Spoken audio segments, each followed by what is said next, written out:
Will regulated militia be necessary to the security of a free state? The right of the people to keep and bear arms shall not be infringed. Thanks so much for tuning in to another edition of Bearing Arms, Cam and Company. My name is Cam Edwards. Great to have you with us on the program today. We are a week away now from the South Carolina primary. This is going to be the last primary that does not feature Michael Bloomberg on the ballot. His strategy is to wait for Super Tuesday because he was so late getting into the presidential campaign. And then his hope is that he can rack up enough delegates on Super Tuesday to either blunt Bernie Sanders' momentum and destroy Joe Biden's chances of becoming the establishment candidate. At the worst case scenario, he's hoping to at least collect enough delegates that he can maybe take this to a contested convention. And the gloves are coming off. This is a knockdown, a drag-out primary fight, largely, again, between Bloomberg and Bernie Sanders. I think we're going to see what happens in South Carolina next Tuesday. Joe Biden desperately, second place isn't going to be good enough for Biden. If he comes in second, he's done. If he has a commanding win in South Carolina, there's probably new life to his campaign. If he narrowly defeats Bernie Sanders, the questions are going to linger, but so will the Biden campaign. But right now, Bloomberg is almost ignoring Biden, although we'll see what happens during the debate Tuesday night. Online anyway, Bloomberg has been attacking Sanders and has been attacking Sanders on gun control. This was one of several tweets yesterday. What Bernie says, special interests are bad.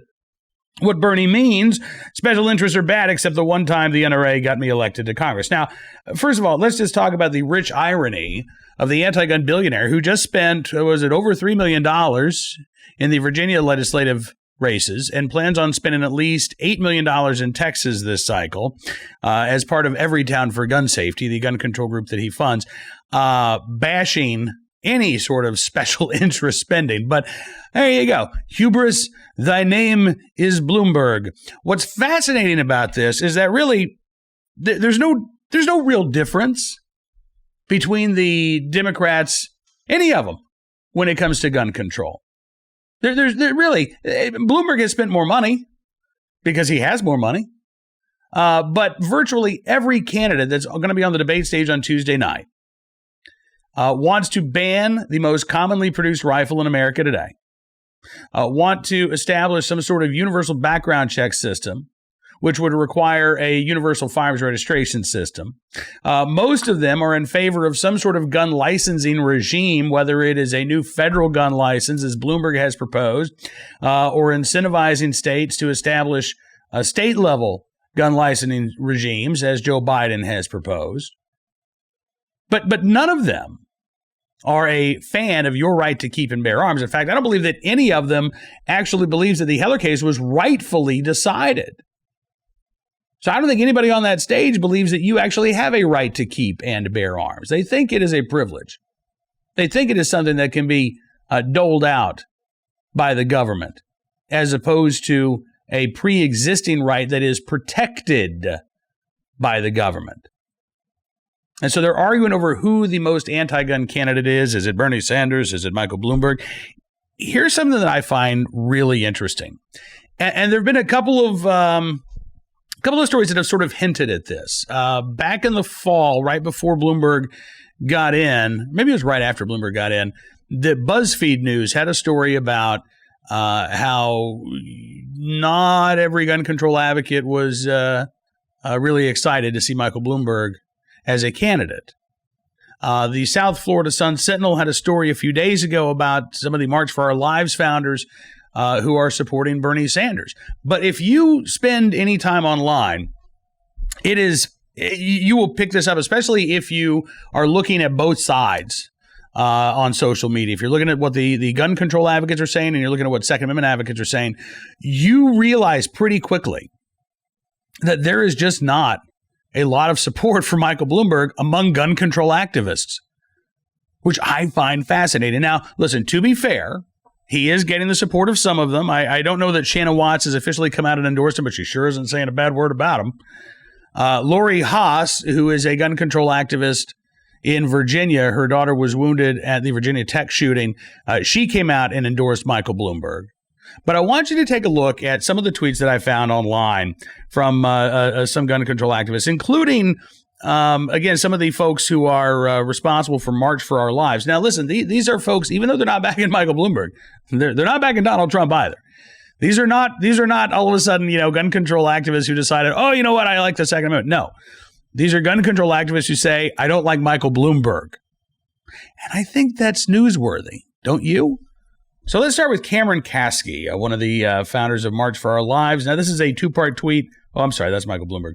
Here we go. Cameron Kasky, at 78, Bernie Sanders is too old to be president. We need somebody young and fresh like Mike Bloomberg, who is 78. That wasn't the two-parter. Here's the two-parter, a meme from Cameron Kasky. Bernie's 2020 gun safety platform, pretty much everybody else's. Bloomberg needs you to find the difference between this picture and this picture. Now, this is part 2, by the way. Here's the punchline. It's from The Office. There you go. They're the same picture. It's not just Cameron Kasky, however. If it were just, one guy, that probably wouldn't be worth covering. But there are a lot of gun control activists who are vocally speaking out, not just in support of Bernie Sanders, but against Mike Bloomberg. And those are two different things. Alex Wind, another one of the founders of March for Our Lives, with a tweet. First, Bloomberg hitting Bernie Sanders. I've been the NRA's number one enemy for decades. Bernie's been the NRA buddy for decades. Who do you want to represent the Democrat Party? Now, the news story, this one from, I believe, the New York Post, Michael Bloomberg gave $250,000 to boost a candidate with an A-plus NRA rating. Again, if you're a Bernie Sanders supporter, you're looking at Mike Bloomberg, you're saying, listen, you used to be a Republican. What are you talking about boosting the NRA? You were backing A-rated candidates for the NRA, even while you were stumbling for gun control because you were a Republican. Which is, it's a fair point. I mean, listen, I think Bloomberg is an authoritarian. I don't think Bloomberg is a Democrat or a Republican or certainly not a libertarian. He's an authoritarian. That's what he is. And he has become a part of whatever party he believes will give him the best opportunity to win whatever political office he's seeking. That's why he became a Republican in the first place. Before he was a Republican candidate for mayor, he was a registered Democrat. And listen, as I said, I don't think there's a bit of daylight between Bernie Sanders and Joe Biden and Mike Bloomberg, and I guess Pete Buttigieg and Amy Klobuchar are still in, and Elizabeth Warren too. There's no daylight between any of them when it comes to gun control. Michael Bloomberg talks about Bernie Sanders being the NRA's buddy. You don't have a buddy. If you're a gun owner and a Second Amendment supporter, you don't have a buddy in the Democratic primary. And you likely already know this, but it's just absurd to see Bloomberg out there characterizing Bernie Sanders as, some sort of Second Amendment stalwart based on some votes back in the 1990s. As Stephen Gutowski of the Washington Free Beacon has pointed out, certainly since 2016, Bernie Sanders has towed the line when it comes to gun control efforts. He has not strayed off of the party's path, nor do I think that he would be. Someone who would stray from the party's anti-gun agenda if he were elected president. I think he's embraced it and adopted it as his own. Now, heard from Cameron Kasky, heard from Alex Wind. Delaney Tarr is another founder of March for Our Lives. This was her response to Team Bloomberg, tweeting out examples of vandalism to their offices. Eat the Rich. Painted on their office in Flint, Michigan. Delaney Tarr says, wow, that just has to be the worst thing that's ever happened in Flint. Nothing else. Speaking, of course, about the Flint water crisis, it's been noted that if Michael Bloomberg had spent the $450 million that he spent on his presidential campaign to date on fixing the water system in Flint, that he could have fixed the water system in Flint. I would also note as well, as long as they're spending other people's money, Bloomberg, the gun safety champion, right? Bloomberg could actually have built an indoor range in every county of the United States for about $16 billion, average cost of $2 million a range. $16 billion. He's worth $60 billion. He could have been the Andrew Carnegie of ranges. Just as the industrialists built public libraries across the country in the early part of the 20th century, Michael Bloomberg could have built ranges across the country to ensure, hell, he could have spent several million more dollars to staff them, to ensure that people could get actual gun safety training and education. But that's not what he's doing. That's not what he's interested in. He's a gun control guy. He's not a gun safety guy. Finally, we have this from Julie is Delightful on Twitter, a Moms Demand Action volunteer down in Florida, Julie Gehring. A guide to canvassing for Elizabeth Warren with my Moms Demand friends. Wear the gun sense gear, display the Warren clipboard, have a solid navigator, knock doors and chat with voters, have fun walking and talking with friends. So again, another example of the inability for Michael Bloomberg to get the support of gun control activists. Now, again, you would think that would be his natural base of support, given the time and the money that he has spent on this issue over the years. But not only, again, are they not just sitting there quiet, many of them are vocally objecting to the idea of a Michael Bloomberg candidacy. Now, again, I host Bearing Arms Cam and Company. I'm the editor of Bearing Arms. I point this out, and people are just going to say, well, I just want a gun nut. Listen, if you're a reporter for Politico or for the Daily Beast or for BuzzFeed or for The Hill or for some other, supposedly nonpartisan news outlet, this is a good story. You should run with it. You should try to get some of these folks on record about why it is that they're not backing Michael Bloomberg, the gun sense candidate, quote unquote, because I do find it fascinating. And I can tell you that just based on some conversations that I have had with folks on the other side of the issue about their presidential candidate preference, I don't think this issue goes away for Michael Bloomberg. In fact, I think if Bloomberg somehow manages to get the nomination, you may very well see gun control advocates do something like hold a press conference to announce their opposition, to say that they're either not voting or they're going to vote third party, or that is the level of distaste and disdain that Michael Bloomberg has among some of these gun control advocates. Again, not all of them. Some of them love him, but many of them don't. And when you think about all of the resources that Bloomberg has devoted ostensibly to attract support from this group, you should ask why. And I'll give you a little hint, by the way. I don't want to put words in anybody's mouth, but based on the conversations that I've had, there are some gun control advocates who simply don't believe that Bloomberg really cares much about this issue. There was a mailer that was sent around showing it was a photograph of a vigil, and on the front of it was just a quote from Michael Bloomberg. Bloomberg wasn't at the vigil. Bloomberg may have funded the vigil, but again, it was this emotionally evocative imagery.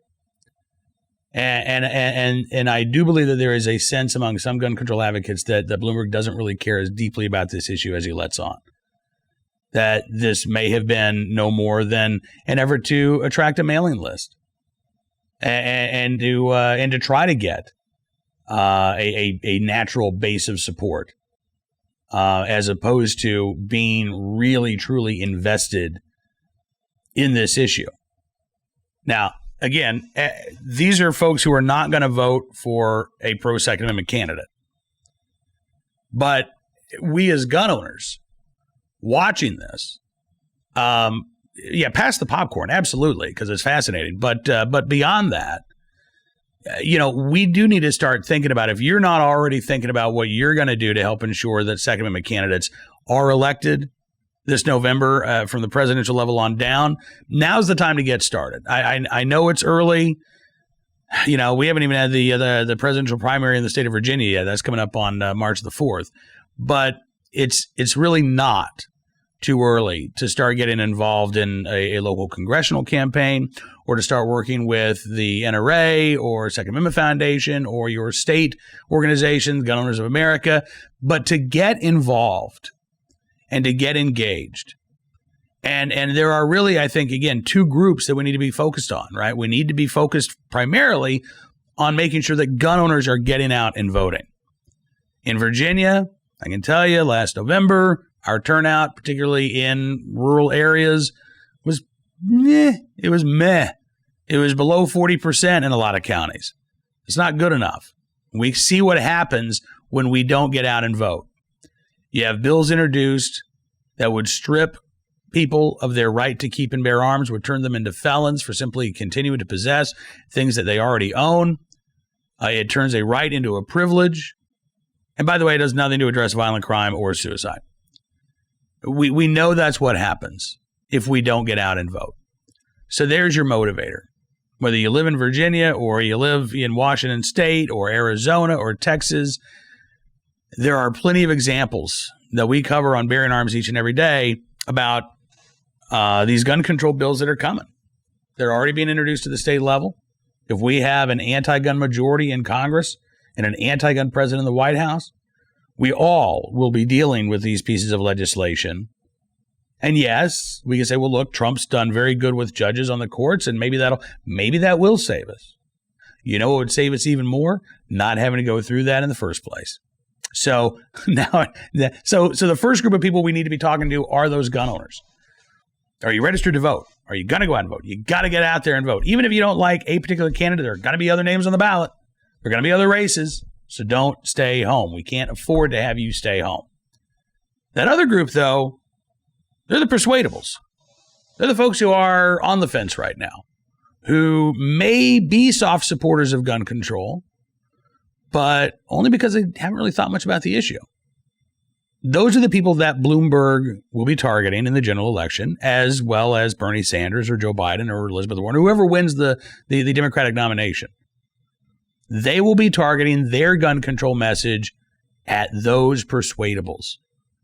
And if they use the Everytown playbook that they used in Virginia and the one that they're planning on using in Texas, they will be targeting not every persuadable, not every person on the fence out there, but they'll be focusing their efforts in the suburbs of most of our major American cities. They will be focusing their efforts primarily on women, moms primarily. And they're not going to get into a policy discussion. We as gun owners, we know these policies in and out, right? And so we can talk about, okay, red flag law. Well, let's talk about the problems with red flag laws. The campaign ads that are going to be cut, the messages to those persuadable voters are going to feature very little policy and a lot of rhetoric about we need to protect our children. You shouldn't be afraid to send your kid to school. We can do better. The gun lobby is getting in the way. Things like that. Real simple phrasing. And one of the challenges is to come up with messages that can counter that rhetoric. Because, again, I think as gun owners, we like to delve into the substantive stuff, right? It seems cheap to relegate a right to, and the exercise of a right to, who comes up with a better catchphrase. But I can tell you that's going to be a part of our messaging, is coming up with those really short, simple messages about why they're wrong, why their plans won't make anybody safer, why their plans won't make you feel any better, and why they won't improve public safety. And there are some ways to do that. And I tell you what, maybe later in the week, I want to, we're going to be coming to you from CPAC, the Conservative Political Action Conference, Thursday and Friday of this week. Tomorrow on the program, Dave Adams of the Virginia Shooting Sports Association is going to be with us. We've got another legislative update out of Virginia. But later in the week, I'm going to be surrounded by some pretty smart people. And this is something that I want to explore, is what what would your messaging strategies be for those persuadables? Again, we know what the messaging strategies are to turn out the base, to turn out gun owners. But what are those messages that can resonate with that suburban mom who doesn't own a gun, or maybe she does, but she rarely ever goes to the range? And she sees the headlines and she sees the stories and she's worried about her kid. What is the message that we can deliver that is honest, that is truthful, that is pithy about why Bloomberg's plans or why Sanders' plans or why Biden's plans aren't the answer? We'll get into that later on in the week. I tell you what, right now, though, let's get to our armed citizen story, our good deed of the day, and our recidivism report as well. All right, so we will start with our recidivist report from Florida. And a tragic story where a teenager is dead, 3 other teenagers in custody after a shooting allegedly during a drug deal. And at least one of the suspects known to police, Under Sheriff Roy Henderson in Yulee, Florida, says that Trent Fort was the teenager who was shot and killed. 3 teenagers in custody. Charges expected to be filed late on Tuesday. According to the sheriff's office, the teen who was killed was in a car with 4 other teenagers, stopped at a stop sign. It was about 4:30 Monday afternoon when he got into an argument about a drug deal. He was then shot in the chest. One of the other teens called 911 as they drove to West Nassau High School, about 8 minutes away, to meet with a rescue unit. He was rushed to the hospital in Jacksonville, where he later died. Henderson said the victim and the shooter go to school together at West Nassau High. News 4 in Jacksonville says the teen believed to have pulled the trigger was taken into custody at a local McDonald's. The teen's brother was tracked to a wooded area in a nearby neighborhood. They did find the 9mm handgun involved in the shooting in the woods. The police say that they were called to the wooded area after a domestic call involving the grandfather of one of the teens who had been attacked by one of the teens. Henderson did say that the 17-year-old shooter had a prior gun charge and will be initially charged with violation of probation and will later be charged with murder. So, the most obvious question is here then, what happened with that prior gun charge? Was it a simple slap on the wrist and go on your merry way? What was the charge pled down to? What was the original charge? Again, we'll know more of this, but we hear so many politicians talk about we got to do something to keep our kids safe. All right, well, look, I don't necessarily think the answer, by the way, is taking a 17-year-old and throwing him in prison for 10 years simply for having a gun. But sounds like something should have happened. More than simple probation. Sounds like this individual probably needed some pretty intensive supervision to try to turn his life around. And that simply didn't happen. And now a young life has been lost. Our armed citizen story from Channel 7 in Omaha, Nebraska, KETV, where police are asking for some help in finding a suspect who brought a knife to a gunfight. Yep. And that would be the guy, bringing shame to all bearded Americans everywhere. According to KETV, surveillance pictures show the man attempted to rob the Mega Saver in Omaha, Nebraska last May. He brought a knife. He went around the corner. Clerk pulled a handgun. Clerk was licensed to carry that handgun there in Nebraska. Suspect ran away, has since been identified as Zachary Penny, 29 years of age. Police know who he is, but they don't know where to find him. And so they are asking for help. Thankfully, in that incident, the fact that the clerk was armed was enough to stop that crime from going any further. Not that, Michael Bloomberg or any of the other Democratic presidential candidates would like that, because they don't believe that you have a right to bear arms. And finally, our good deed of the day from St. Louis, Missouri, KMOV, where a homeless man found a challenge coin belonging to a veteran and ended up turning it in, helping this veteran get back this important memento from his service in the Green Berets. The veteran's name is Henry. He told KMOV he really didn't want his last name used. If you watch the video, you never see Henry's face. It's not about Henry. But Henry had his car broken into, and a number of items were stolen, including the challenge coin that he was given back in 1981 when he became a Green Beret. As KMOV says, he would go on to serve 23 years in the U.S. Army. He would be deployed all over the world. He said when he received this challenge coin, he said back, now challenge coins are pretty common. He said back then they really weren't. He said, you got one when you joined the Special Forces. And that was it. And he thought it was lost, along with everything else that had been stolen from his car. But over the weekend, a gentleman named Michael Freeman spotted something on the ground right near a drain. And he said, something told me to look down. It was right there at the corner, right there at the drainage sewer. So he picked up the coin, had Special Forces on one side, had a last name and a first initial of H on the other side. And Freeman said, well, this is valuable. Not necessarily that it's worth money, but it's valuable to somebody. And he said he just knew he had to get it back to its owner. He said, I have family members who've served. So he flagged down a passing police officer, Lieutenant Dan Zarek with the St. Louis Metropolitan Police Department. He was working a second job, and he started talking to Mr. Freeman. Said, all right, I'll do what I can to help here. So he goes online. He starts doing some digging.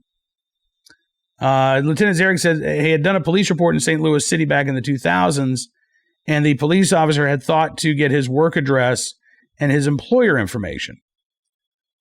So based on that, he was able to get in contact with Henry.